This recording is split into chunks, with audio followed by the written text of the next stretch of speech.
ஒருங்கிணைப்பு குழுவைச் சேர்ந்த திரு புகழேந்தி இணைப்பில் இருக்கிறார். பேசலாம். வணக்கம் சார். முதலமைச்சர் ஸ்டாலினை ஓ பன்னீர்செல்வம் சந்திக்கிறார்.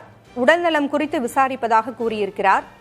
திமுகவோடு ஓ பன்னீர்செல்வம் அணி இணையுமா என்கின்ற கேள்வியும் அரசியல் விமர்சகர்கள் மத்தியில் எழுந்திருக்கிறது. உங்களுடைய கருத்து என்ன?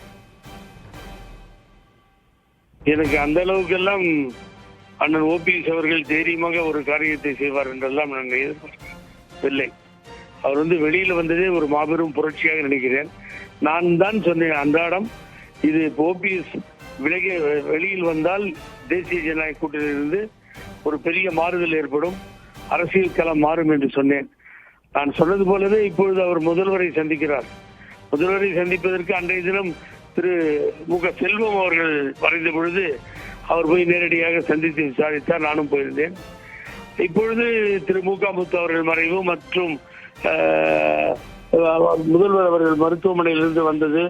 ஆகவே உடல்நலம் குறித்து பேச போயிருக்கிறேன் என்று சொல்லுகிறார். ஆனால் என்னை பொறுத்தவரை முதல்வர் ஓபிஎஸ் எடுத்த முடிவை நிச்சயமாக வரவேற்பார். அதற்கு அவர் சப்போர்ட்டாக கூட இருக்கலாம், ஆதரவு அளிக்கலாம். ஓபிஎஸ்ஐ பாராட்ட வாய்ப்பு இருக்கிறது. நீங்கள் அந்த பிஜேபி பிடியிலிருந்து வெளியில வந்து விட்டீர்கள், ஆகவே எங்களது ஆதரவு எப்பொழுதும் இருக்கும் என்று அவர் சொல்லுவதற்கு 100% வாய்ப்பு இருக்கிறது. ஆகவே அந்த வாய்ப்பை பெறுவதற்கு இது ஒரு தக்க தருணம். ஆகவே திராவிட முன்னேற்ற கழகத்தோடு ஒரு நல்லுறவை ஏற்படுத்துவதற்கு கூட போயிருக்கலாம், தவறில்லை. ஏன்னு கேட்டீங்கன்னா, பிஜேபியிலிருந்து வெளியில வந்தார்ன உடனே பிஜேபிக்காரர்கள் அவர்களது கருத்துக்களை சொல்லுவார்கள். ஓபிஎஸ்ஐ பொறுத்தவரை வேறு வழியில்லை, அவரோடு இருப்பவர்கள் பிஜேபிக்கு எதிராகத்தான் பேச வேண்டும். இனிமேல் நிரந்தரமாக அவர் இருக்க வேண்டும் என்று காலையிலேயே நான் புதிய தலைமுறைக்கு சொன்னேன். நாளை கூப்பிடக்கூடாது, பிரதமரோ அமித்ஷாவோ மற்றவர்களோ நயினார் நாகேந்திரனோ திரு அண்ணாமலையோ கூப்பிட்டு பேசி இவரை சரி செய்யக்கூடாது. ஆகவே இப்படிப்பட்ட நிகழ்வுகள் அதற்கு துணையாக நிற்கும். ஆகவே அவர் முதல்வரை சந்தித்தது மிக சரியான ஒன்று. பிஜேபி தூரமாக போய்கொண்டே இருக்கிறது, அது நிரந்தரமாக தூரமாக இருக்க வேண்டும்.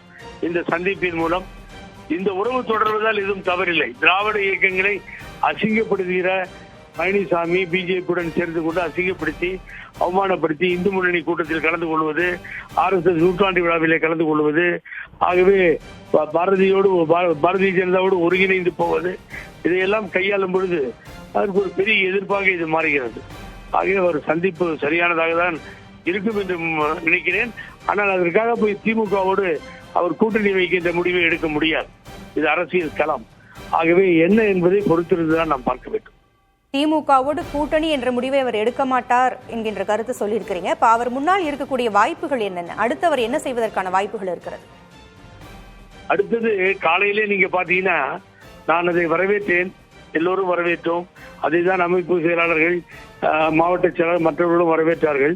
ஆனால் அண்ணன் ஓபிஎஸ் அவர்களும் பட்டூட்டியார் அவர்களும் தெளிவான நீரோடையாக, அதாவது என்ன சொல்றேன்னா, உட்கார வைத்து பத்திரிகை நண்பர்களோடு தன்னுடைய கருத்துக்களை பரிமாறிக்கொண்டு, நாங்கள் தீவிரமாக பாரதிய ஜனதா கட்சியை எதிர்க்கிறோம், எங்களை அசிங்கப்படுத்தியதால் நாங்கள் வெளியில வந்தோம், இனி இந்த கூட்டணியில் எந்த காலத்திலும் நாங்கள் தொடர மாட்டோம் என்று காரணங்களை எல்லாம் அடுக்கடுக்காக சொல்லியிருக்க வேண்டும். அதான் உங்களுக்கே தெரியும் அப்படிங்கிறதுலாம் அது சரியான பதிலாக இருக்காது. அது தெளிவாக நிருபர்கள் மத்தியிலே விளக்கி இருக்க வேண்டும். இப்படிப்பட்ட முடிவு இனி எந்த காலத்திலும் நாங்கள் சேர மாட்டோம், பழனிசாமி தான் எங்கள் எதிரி, அவரோடு இருப்பதால் தான் இந்த முடிவு, நாங்கள் விலகி வரவில்லை, எங்களை விலக்கி வெளியிலே அனுப்பிவிட்டார்கள் என்பதையும் மக்கள் புரியும் வண்ணம் சொல்லியிருக்க வேண்டும். ஆனால் அதை சொல்லவில்லை. பரவாயில்லை, அவர்கள் வெளியில வந்தது பெரிய விஷயம்தான். ஃபியூச்சர் அண்ணனை பொறுத்தவரை வாயிலே பேசாமல் ஓபிஎஸ் அண்ணன் களத்துக்கு போக வேண்டும். நீங்கள் கேட்ட கேள்விக்கு பதில் இதுதான். மாநாடு எல்லாம் சும்மா வேலைக்காகாதுங்க. அந்த மதுரை மாநாடு எல்லாம் கோயம்புத்தூர் மாநாடு அனௌன்ஸ்மெண்ட் நடத்த மாட்டார். அந்த மாநாட்டு செலவை பிரித்து மாவட்ட செயலாளர் கொடுத்து ஊராக செல்வது நன்மை வைக்கும். ஆகவே அவர் மக்கள் களத்திற்கு செல்ல வேண்டும். 234 தொகுதியிலும் வேட்பாளர்களை நிறுத்துவதற்கு அவர் தயாராக வேண்டும். அதை தான் செய்ய வேண்டும். நம்பி வந்தவர்கள் ஒரு நம்பிக்கையோடு இருப்பார்கள் என்றால் அதுதான் ஒரே வழி. ஆகவே மற்றவர்களுக்கு பயன்படும் விதத்தில் ஓபிஎஸ் இருக்கு. இனிமேல் முதலமைச்சர் என்ன ஆக போகுது, முதலமைச்சர் ஆகிறாரா இல்லையா தெரியாது. இனிமேல் முதலமைச்சர் தேவையில்லை. 10 தடவை பட்ஜெட்டை சமர்ப்பிச்சுட்டார். அம்மாவால் அவர் உருவாக்கப்பட்டார். அவர் தான், அம்மா தான் சிஎம் பண்ணாங்க. இதை விட பெரிய பெருமைகள் என்ன வேண்டும்? மற்றவர்களுக்கு இவர் உதவியாக இருக்க வேண்டும், மற்றவர்களை உருவாக்க வேண்டும். அந்த இடத்தில் தான் ஓபிஎஸ்ஐ வைத்து நான் பார்க்கிறேன். ஆகவே களப்பணிகளில் இறங்க வேண்டும், பிஜேபியை கடுமையாக எதிர்க்க வேண்டும். அது அவர் வாயிலிருந்து பேச வேண்டும். அதைத்தான் நான் விரும்புகிறேன், வரவேற்கிறேன். இப்ப மற்றொரு புறம் தாவேகாவோடு இணைவாரா என்கின்ற கேள்வியும் எழுந்திருக்கிறது. நிச்சயமாக தாவேகாவோடு இணைய வாய்ப்புகள் இருக்கிறது. அதை அது தாவேகாவுடைய தலைவர் விஜய் எப்படி கொண்டு போக போகிறார் எனக்கு தெரியாது.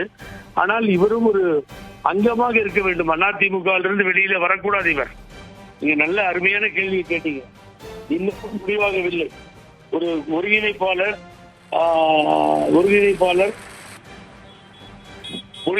இந்த பதவி இன்னும் தேர்தல் ஆணையத்தில் அப்படியே இருக்கிறது. ஆகவே டிஸ்பியூட் முடியவில்லை, டிஸ்பியூட் ஃபைல் இருக்கிறது.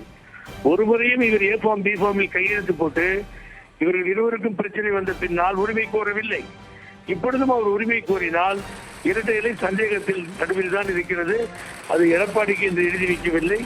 ஆகவே நிரந்தரமாக கொடுக்கப்படவில்லை. அந்த முயற்சியில் அவர் இறங்க வேண்டும், வேட்பாளர்களை நிறுத்த வேண்டும்.